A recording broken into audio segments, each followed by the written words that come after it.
We continue now at the top of Daf Samech Vav Amud Beis in Meseches Menachos. This is Menachos Daf 66b. On the previous Amud, the Mishnah had a machlokas between Rabbi Meir and the Chachamim. Rabbi Meir says that by the Omer, the stalks themselves would be put over the fire, they would be toasted. That's what the pasuk means. And the Chachamim say no, first it has to be threshed, and then the kernels are placed inside of a metal pipe, and it's toasted in that fashion. And the Gemara now is in the middle of bringing a brisa that elaborates upon this machlokas between Rabbi Meir and the Chachamim. The brisa now is in the middle of the Chachamim. The Chachamim say, Ein or Lashon Kali, it's the fire over here. It's not a language of Kali, meaning to say that it's toasted directly by the fire, which would mean that the stalks themselves are placed under the fire.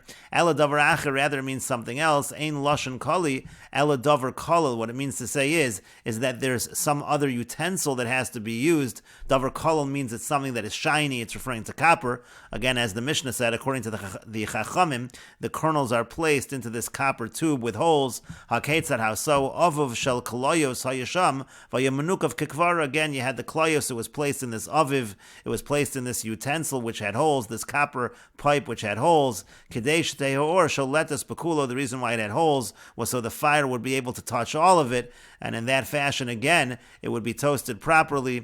Rashi explains, Ein or lashon kali ala davar acher imhu mahavin so mamish ba'or. If it was directly with fire, Eino nikra kali. The point of the Gemara is that's not called kali. Davar kalil means something shiny. Bechli nechoshes kal. That means to say it's a copper vessel. Ela davar acher nikra kali. What does it mean? Davar acher is nikra kali. Kilomar al yedei davar acher. What it means to say is that there's something else involved. You have this copper pipe that is involved. And finally, Rashi says, Avav shel kloyos, the Avav of kloyos, what that means is mochre kloyos, those who sell parched grain, they use this particular pipe that was called an Aviv. And the Braisa continues, Aviv kaloi geres, it says Aviv kaloi geres, the Aviv refers to the first ears, and again, kaloi means it's toasted, and geres is referring to after it's ground up. And so the Braisa asks, Eini yodeh, I don't know, Aviv kaloi, is it toasted before it's ground up? Im geres kaloi, or is it after it's ground up that it's toasted? Kishu omer bo'esh, when it says the word bo'esh, so hifsika inyan, that's like an interruption in the pasuk. What that means to say is that it's actually toasted before it is ground up.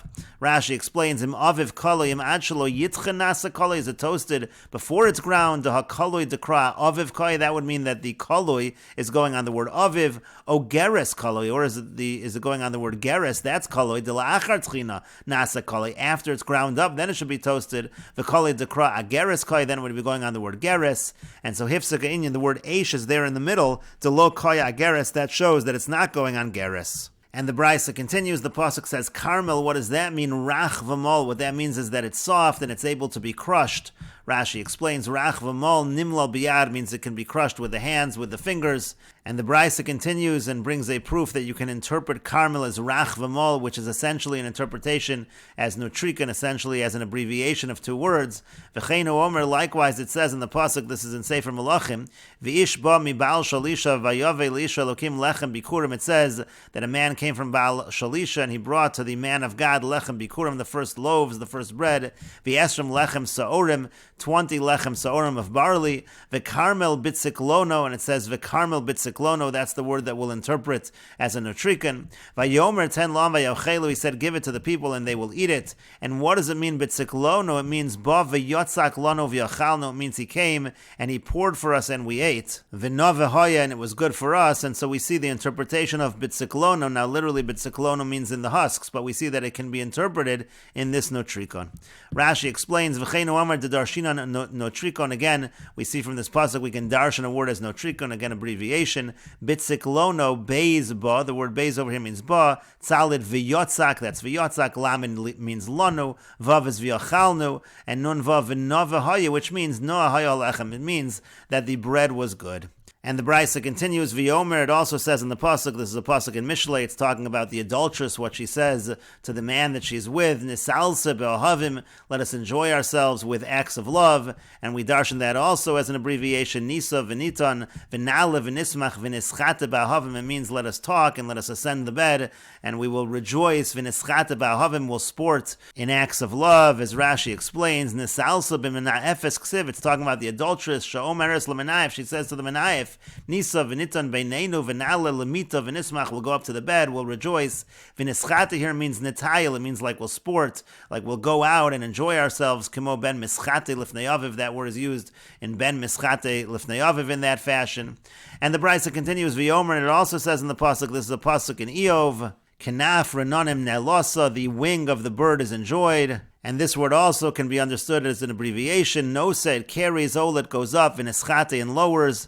And Rashi explains, Kenaf renanim bar yochni, again that's talking about the wings of this renanim bird. Nelosa notrika nose beitzaso means it carries its egg, ola lamala goes up. V'neschate, here neschate is umorido bekano, it lowers the egg into the nest.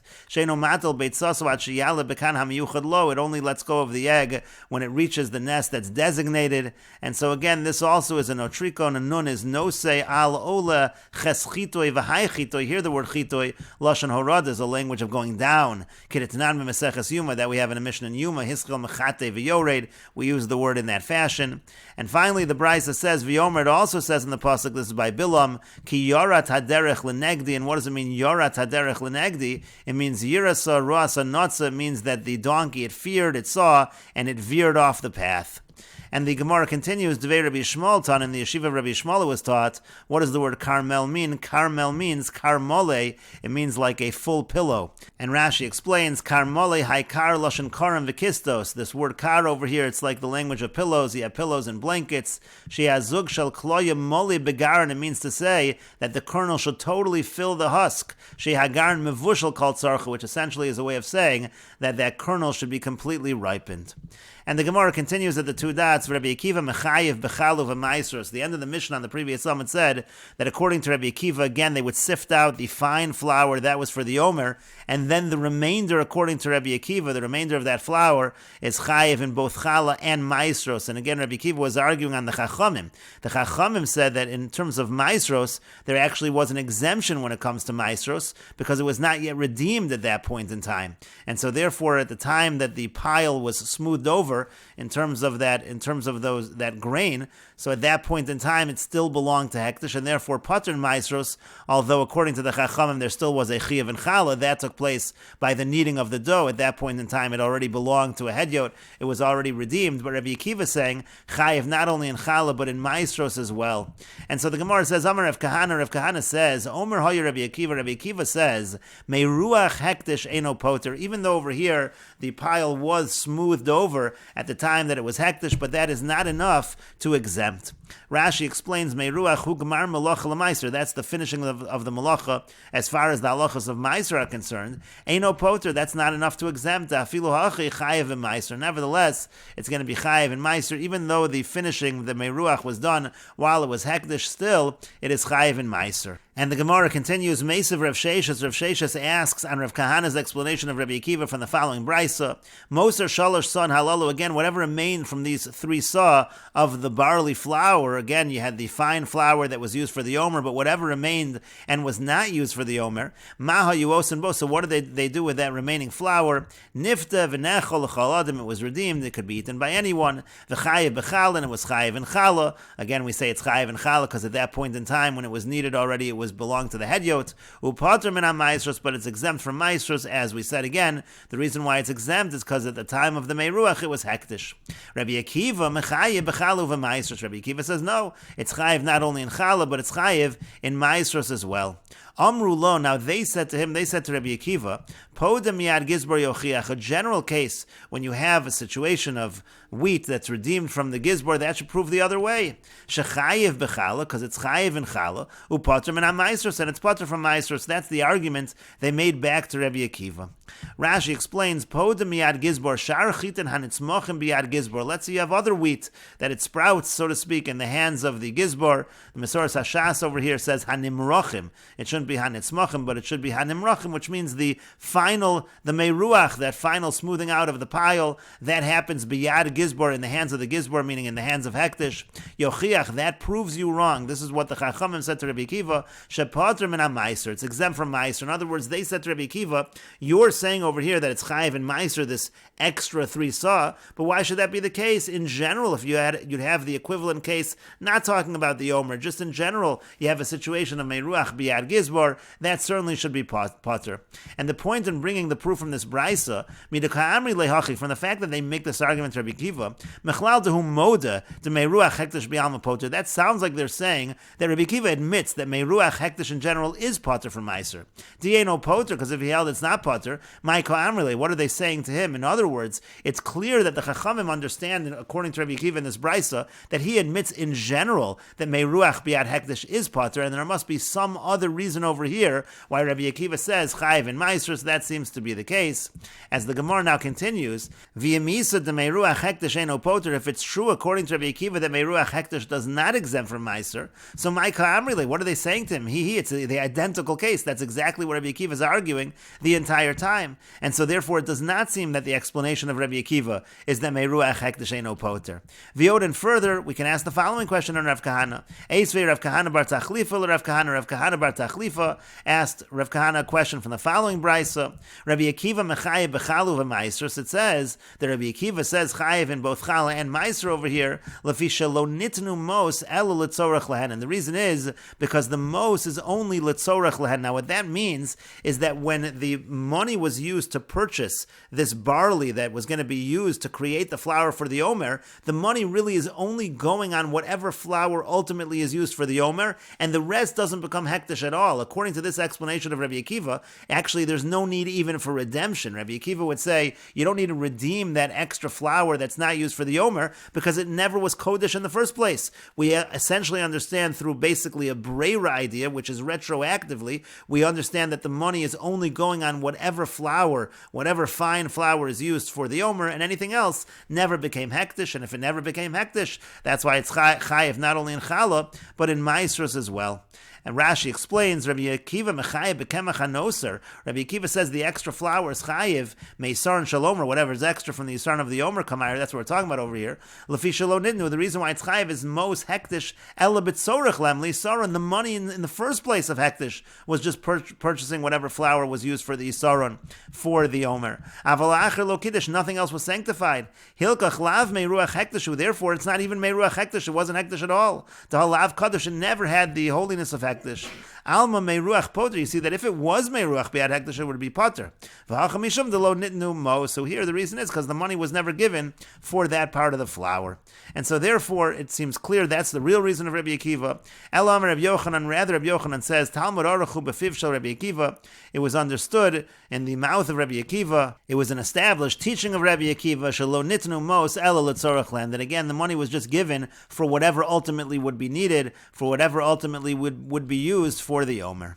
And the Gemara continues, Amar Rava says, Pshita li, it is obvious to me, the Meiruach Hektish Poter, that again, Meiruach Hektish, if the concluding smoothing out of the pile, it's hektish, it's going to be potter. V'afilu Rabbi Akiva lo kamachayiv hasam ela shelo nitnu mos ela tzorach len. And even Rabbi Akiva, who said chayiv and meiser by the remainder of whatever was not used for the omer, again, that's just because the money was just given for what was required, and it was never hektish in the first place. Avol meiruach hektish bialma potter, but if you have meiruach hektish in general, certainly it would be potter from meiser. And also, furthermore, Rava says, Meiruach ha'ovid kochavim, with regards to Meiruach ha'ovid kochavim, what that means is, if it's owned by a non-Jew at the time that it's smoothed out, that would be tanoihi. That's a machlokas tanoim, whether it is exempt or not. The Tanya, as we learned in a brisa, Tormin mishal Yisrael, al shal Yisrael, one can take truma of produce of a Jew, on produce of a Jew, umishal ovdei kochavim, al shal ovdei kochavim, and of a non-Jew, on a non-Jews, umishal kusiyim, al shal kusiyim, and of a kusi, on a kusi, umishal call, al shall call, and from any of these on any of these. In other words, they're totally interchangeable. They're all equally chayiv. Divrei Rabbi Meir of Rabbi Yehuda. These are the words of Rabbi Meir and Rabbi Yehuda.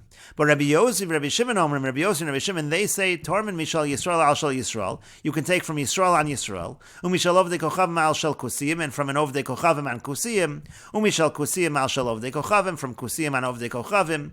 Avolo mishal Yisrael al shal ovdei kochavim. You cannot take from produce of a Jew on produce of a non-Jew. non-Jew, v'shal kusiyim, or produce of kusiyim. V'lo mishal ovdei kochavim v'shal kusiyim, al shel Yisrael. You can't take from produce of a non-Jew or kusiyim an shel Yisrael, on that which belongs to Yisrael.